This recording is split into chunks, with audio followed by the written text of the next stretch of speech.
सो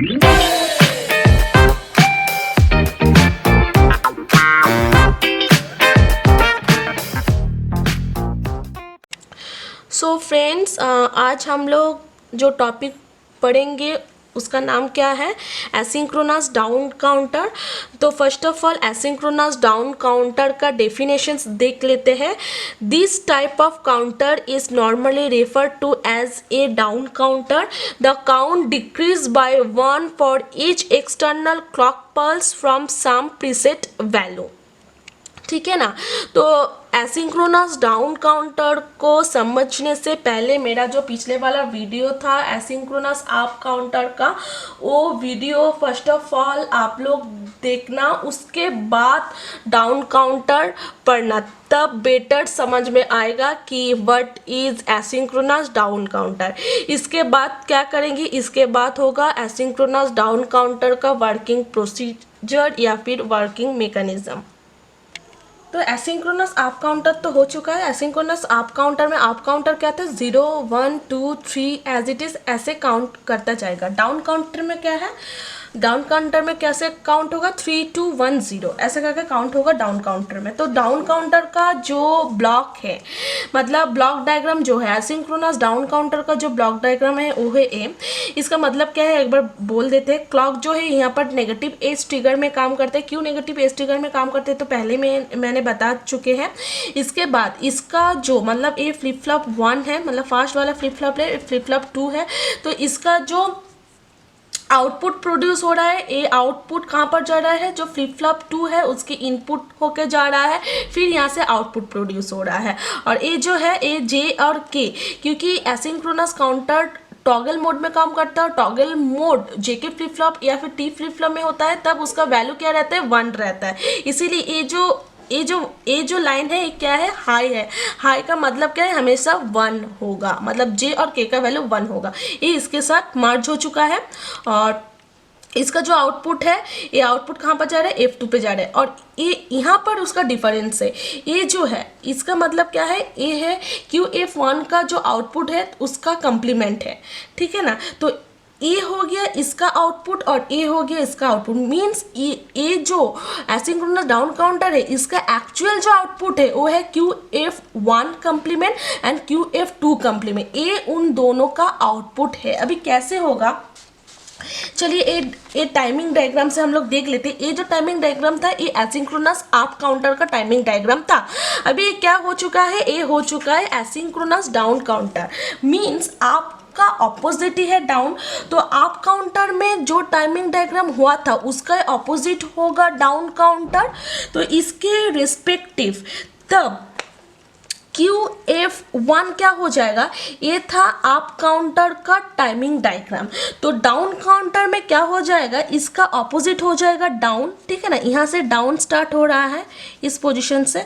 तो down counter में क्या हो जाएगा, तो यहाँ पर क्या था, QF1 था 0।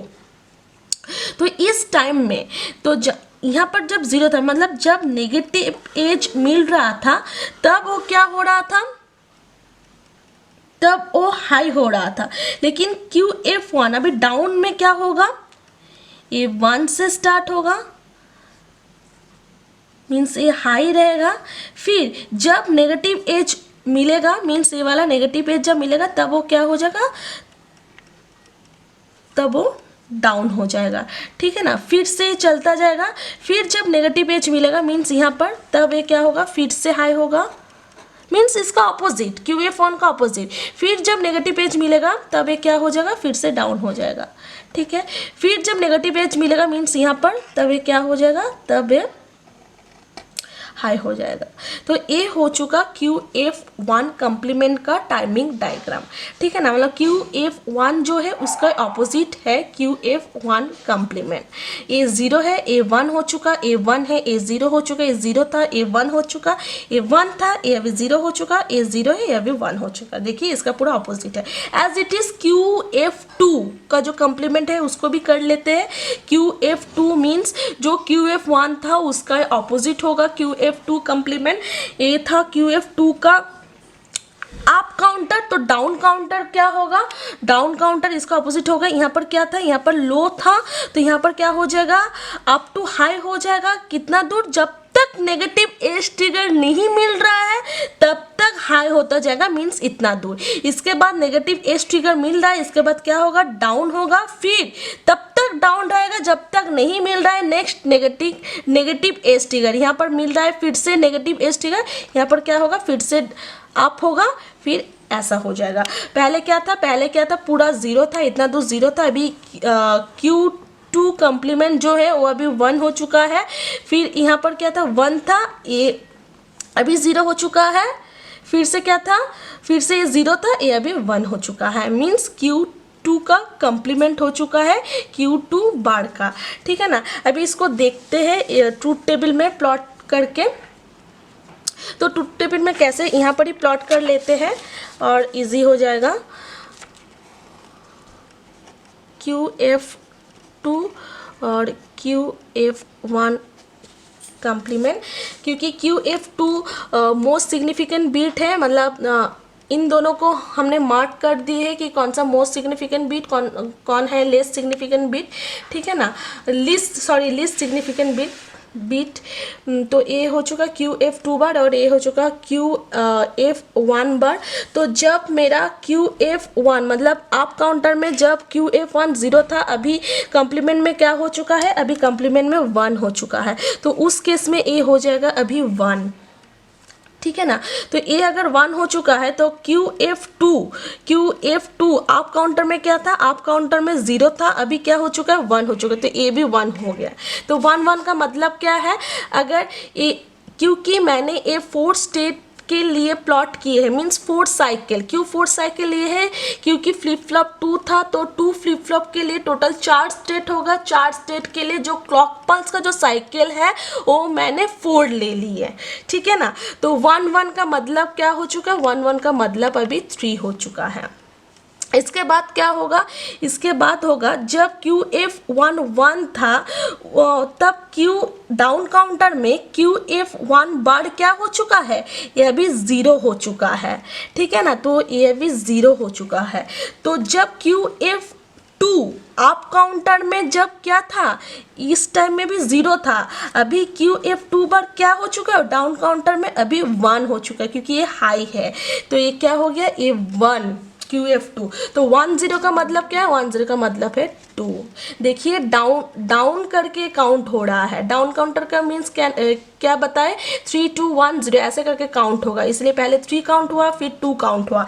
इसके बाद देखेंगे QF1 आप काउंटर में क्या था, 0 था, और QF1 बार डाउन काउंटर में अभी क्या हो चुका है, इस पोजीशंस पे अभी 1 हो चुका है, तो ये अभी 1 हो जाएगा। एज इट इज QF2 बार अभी क्या हो चुका है, अभी 0 हो चुका है, तो ये अभी 0 है। तो 0 1 का मतलब क्या है, 0 1 का मतलब है 1। फिर चेक करेंगे आप काउंटर में QF1 इतना तो चेकिंग हो चुका है, क्या था, हाई था, और इस केस में QF1 कम्प्लीमेंट में क्या हो चुका है, अभी 0 हो चुका है।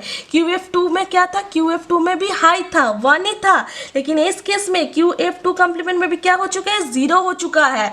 तो 0 0 0 0 का मतलब क्या है, 0।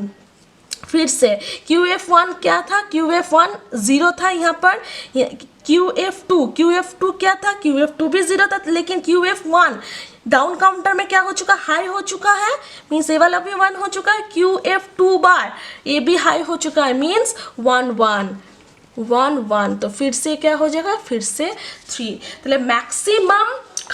मैक्सिमम काउंट का फॉर्मूला क्या है, मैक्सिमम काउंट क्या हो रहा है, मैक्सिमम काउंट होगा 2 to the power n minus 1। n मतलब है नंबर ऑफ फ्लिप फ्लॉप, कितना फ्लिप फ्लॉप है, 2 flip flop, 2 minus 1 means 4 minus 1 means maximum count होगा 3 तक, मतलब 3 2 1 0 3 2 1 0। ठीक है ना। और ये हो चुका एसिंक्रोनस डाउन काउंटर। तो एक कुछ असाइनमेंट्स हैं इसके ऊपर, एसिंक्रोनस अप काउंटर और डाउन काउंटर के ऊपर कुछ थियोरिटिकल्स असाइनमेंट्स हैं, और प्रैक्टिकल असाइनमेंट देखेंगे अपकमिंग वीडियो में। तो एक बार मेंशंस कर देते हैं असाइनमेंट क्या क्या है। Draw the block diagram of 3 bit asynchronous up counter with the help of truth table and timing diagram. Similarly draw 4 bit asynchronous up counter, draw 3 bit asynchronous down counter और 4 bit asynchronous down counter.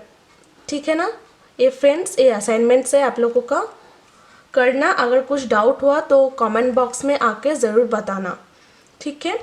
और एक चीज़ यहाँ पर क्या बोले हैं 3 bit asynchronous up counter. तो इस केस में जैसे कि 2 बीट एसिंक्रोनस अप काउंटर में क्या किए थे, 2 फ्लिप फ्लॉप यूज़ किए थे। 2 फ्लिप फ्लॉप यूज़ करने के बाद ये जो F2 था मतलब QF2 ये जो था ये मेरा था मोस्ट सिग्निफिकेंट बीट और QF1 जो था ये था लीस्ट सिग्निफिकेंट बीट। तो जब 3 बीट का यूज़ होगा तो 3 बीट के रिस्पेक्टिव क्या होगा 3 फ्लिप फ्लॉप हम लोग लेंगे टोटल। तो उसमें कौन मोस्ट सिग्निफिकेंट बीट और कौन सा लीस्ट सिग्निफिकेंट बीट होगा लास्ट वाला जो रहेगा। सपोज यहाँ पर और एक फ्लिप फ्लॉप हो जाएगा तो F3 जो होगा तो F3 के रिस्पेक्टिव क्या होगा QF3 जो होगा वो हो जाएगा मोस्ट सिग्निफिकेंट बीट और पहला वाला जो है वो हो जाएगा लीस्ट सिग्निफिकेंट बीट। ठीक है ना। एज इट इज 4 बीट के रेस्पेक्टिव ही वो होगा, जो लास्ट में रहेगा वो हो जाएगा मोस्ट सिग्निफिकेंट बीट और जो फर्स्ट में होगा वो हो जाएगा लीस्ट सिग्निफिकेंट बीट। ठीक है ना। बस ये पूरा असाइनमेंट है, ये आप लोग करना। फ्रेंड्स मैंने जो एसिंक्रोनस डाउन काउंटर जो समझाए इसको एसिंक्रोनस अप काउंटर का जो टाइमिंग डायग्राम था उसके साथ ही एसिंक्रोनस डाउन काउंटर का टाइमिंग डायग्राम बता दिए क्योंकि आप लोगों को बेटर समझ में आएगा। दोनों का टाइमिंग डायग्राम देखने के बाद उसका डिफरेंट क्या है दोनों के बीच वो भी बेटर समझ में आएगा। इसीलिए अप काउंटर का टाइमिंग डायग्राम जो था उसके नीचे पोर्शंस में एसिंक्रोनस डाउन काउंटर का टाइमिंग डायग्राम बता दिए। तो इस वीडियो में क्या देखें, इस वीडियो में देखें कि एसिंक्रोनस अप काउंटर का टाइमिंग डायग्राम और एसिंक्रोनस डाउन काउंटर का टाइमिंग डायग्राम और कैसे काउंट हो रहा है उसके बारे में डिस्कस हुआ ये पूरे वीडियो में। तो यही पर ही ये वाला टॉपिक ख़त्म होता है। सो फ्रेंड्स अगर मेरा ये वीडियो आप लोगों को अच्छा लगे तो सब्सक्राइब करना, साथ ही साथ लाइक शेयर और कमेंट भी करना और इस वीडियो चैनल में new video updations and notifications पाने के लिए बेल आइकन को प्रेस करना। Thank you friends.